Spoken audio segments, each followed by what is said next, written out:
Assalamualaikum warahmatullahi wabarakatuh. Perkenalkan, nama saya Swastika Hera Maharani, NIM S19206 dari kelas S19D, Prodi Sarjana Keperawatan. Di sini saya akan membuat video pendidikan kesehatan tentang seks edukasi. Mempersiapkan media dan audien.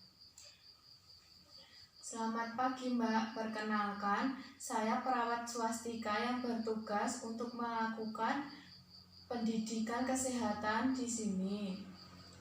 Sebelumnya ini dengan Mbak siapa ya? Mbak Siti. Umurnya 21. Baik Mbak, sebelumnya saya akan melakukan kontrak waktu dengan Mbak. Ini nanti waktunya kurang lebih 30-60 menit ya Mbak. Ya. Di sini saya menggunakan materi PowerPoint. Untuk tujuan umum pendidikan kesehatannya yaitu tujuannya agar seseorang mampu menerapkan masalah dan kebutuhan sendiri, mampu memahami apa yang dapat mereka lakukan terhadap masalahnya. Sebelumnya apakah Mbak sudah siap? Sudah. Baik Mbak, sebelum ke materi saya akan bertanya apa yang Mbak ketahui tentang seks edukasi. Pengetahuan tentang seksual supaya terhindar dari pelecehan seksual. Baik Mbak, saya akan menjelaskan tujuan khususnya terlebih dahulu. Tujuan khusus dari pendidikan kesehatan seks edukasi yaitu untuk menyadarkan pentingnya kesehatan reproduksi sehingga tindakan pelecehan seksual maupun penyakit menular dapat dicegah. Baik Mbak, saya mulai untuk menjelaskan materinya ya. Ya. Itu tentang seks edukasi. Yang pertama yaitu ada gender. Perbedaan gender dengan seks. Seks itu yaitu secara biologis di bawah sejak lahir atau disebut natur. Seks tidak dapat diubah dan bersifat universal, sama dari waktu ke waktu. Sedangkan gender itu dibentuk oleh sosial atau bisa disebut nurture. Gender dapat diubah, berbeda di setiap budaya dan berbeda dari waktu ke waktu. Konsep gender yaitu merupakan suatu sifat yang melekat pada kaum laki-laki maupun perempuan yang dikonstruksikan secara sosial maupun kultural. Contohnya, ya Mbak, contohnya itu laki-laki itu kuat, rasional, perkasa, sedangkan perempuan itu lembut, lebih perasaan dan keibuan. Ciri-ciri tersebut bisa dipertukarkan. Jadi itu yang disebut dengan gender. Selanjutnya yaitu ada kesehatan reproduksi dan HIV/AIDS. Dalam kesehatan reproduksi, seseorang wanita dan laki-laki pasti mengalami pubertas. Apa yang disebut pubertas? Yaitu pubertas adalah proses kematangan dan pertumbuhan yang terjadi ketika organ-organ reproduksi mulai berfungsi dan karakteristik seks sekunder mulai muncul. Jadi contohnya itu pada wanita pubertas itu mengalami menstruasi. Pada laki-laki yaitu mengalami mimpi basah dan tumbuhnya jakun, dan pada wanita dalam bentuk fisiknya juga terlihat. Pada wanita nanti akan mengalami menopause. Menopause itu yaitu penurunan alami pada hormon reproduksi ketika seorang wanita mencapai usia 40-an atau 50-an. Selanjutnya penyakit HIV/AIDS. Penyakit HIV/AIDS ini penyakit yang menyerang sistem reproduksi. Merupakan virus yang menyerang dan merusak sistem kekebalan tubuh. HIV didapatkan melalui darah, cairan sperma, cairan vagina, dan air susu ibu. Jadi itu yang bisa menularkan HIV/AIDS. Selanjutnya ada IMS atau infeksi menular seksual. Ini adalah infeksi dan salah satu cara penularannya melalui hubungan seksual dengan pasangan yang sudah tertular, baik hubungan seks melalui vagina, oral, dan anal. Pada HIV dan IMS ini ada kaitannya, ini saling berkaitan, di mana IMS mempermudah masuknya HIV. Maka penderita IMS lebih mudah terkena infeksi HIV. Ini Mbak bisa perhatikan ada gambar dari alat reproduksi laki-laki. Jadi kita harus mengetahui sejak dini agar tidak terjadi kesalahpahaman. Ini ada testis, skrotum, epididymis, penis, uretra, vas deferens, tulang panggul, kandung kemih, sakrum, vesicula seminalis, ada kelenjar prostat dan kelenjar pubiuretral, dan juga rektum. Selanjutnya ini ada alat reproduksi wanita yang terdiri dari otot dinding uterus, vagina, serviks, ovarium, ligamen ovarium, endometrium, dan badan uterus. Selanjutnya yang termasuk dalam seks edukasi yaitu hak asasi manusia dan hak seksual.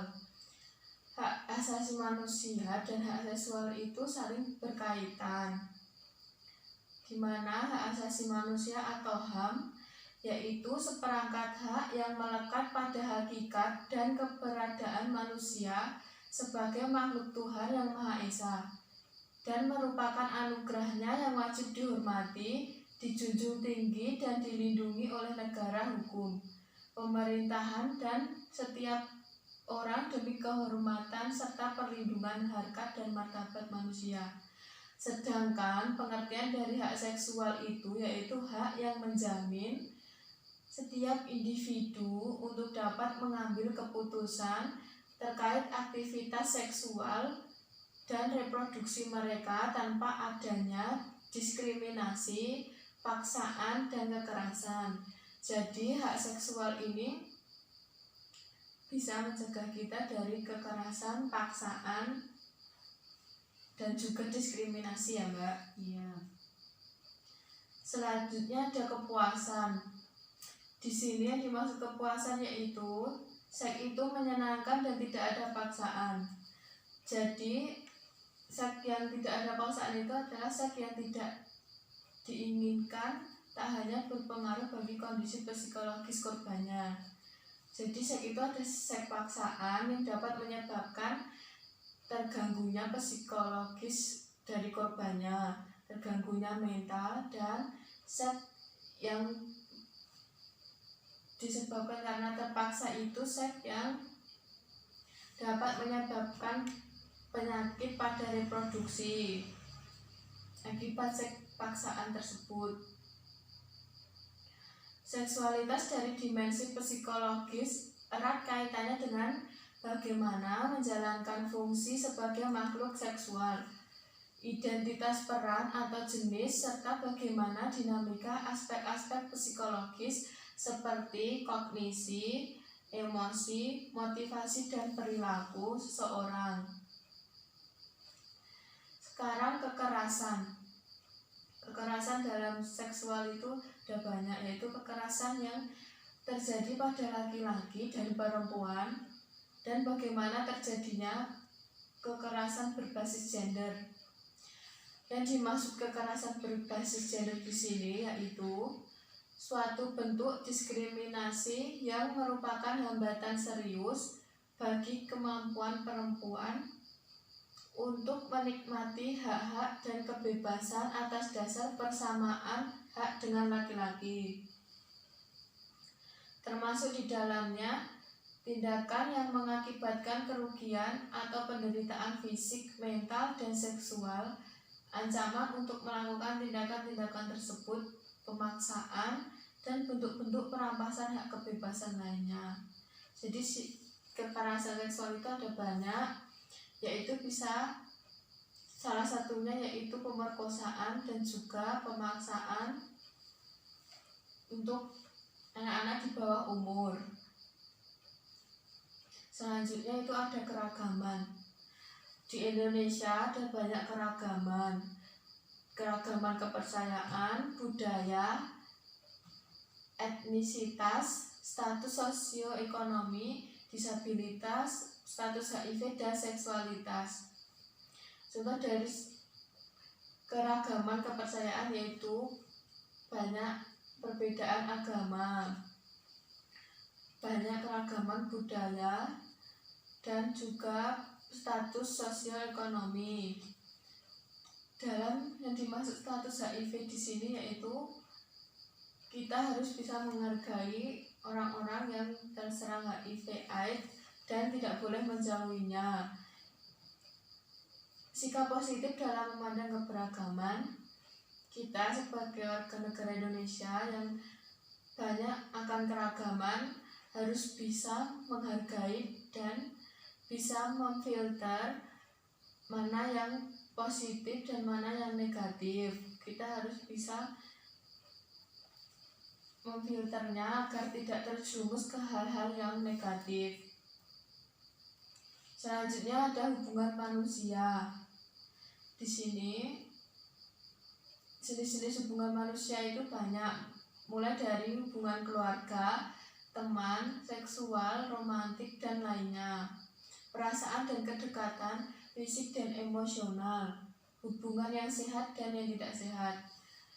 Di sini hubungan yang sehat itu pada dasarnya masing-masing memiliki kebebasan untuk bisa mengungkapkan pendapat, selalu ada komunikasi lancar, kepercayaan, hubungan yang tidak sehat sebaliknya dan selalu menimbulkan problem. Jadi contohnya hubungan yang tidak sehat itu yaitu saling mengekang, tidak ada komunikasi, kekerasan, dan juga pemaksaan.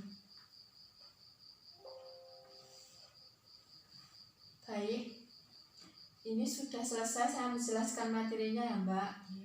Selanjutnya saya akan menyimpulkan dari materi yang sudah saya jelaskan tadi. Jadi kesimpulannya di sini, seks edukasi itu sangat penting ditanamkan dan diberlakukan kepada setiap orang mulai dari anak-anak sampai dewasa. Merupakan salah satu penanaman nilai-nilai moral kepada setiap orang yang sedang menempuh dunia pendidikan di setiap jenjang demi menyelamatkan generasi-generasi kita ke depannya. Baik Mbak, di sini saya sudah selesai menjelaskan materinya. Mungkin ada yang ingin Mbak tanyakan? Saya masih bingung tentang keragaman gender itu apa. Baik, saya akan menjelaskan lagi tentang keberagaman gender. Gender itu dapat diubah dan berbeda di setiap budaya. Jadi di budaya kita dan budaya luar itu berbeda. Dan gender itu bisa berubah dari waktu ke waktu. Seringkali memahami gender dan seksualitas secara binar, pria dan wanita, maskulin dan feminim tanpa mempertimbangkan jenis kelamin dan seksualitas budaya. Contoh dari gender yaitu homoseksualitas dan transgender itu merupakan penyimpangan dari gender. Apakah sudah jelas Mbak? Sudah. Baik, jika sudah, mungkin ada yang ditanyakan lagi? Tidak.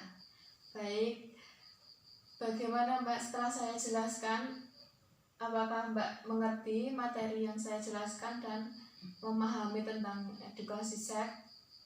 Iya, sedikit mengerti. Baik Mbak, saya sudah selesai menjelaskan materinya. Semoga bermanfaat ya dan bisa diterima.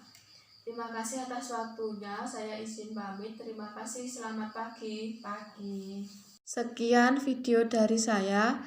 Kurang lebihnya mohon maaf. Wassalamualaikum warahmatullahi wabarakatuh.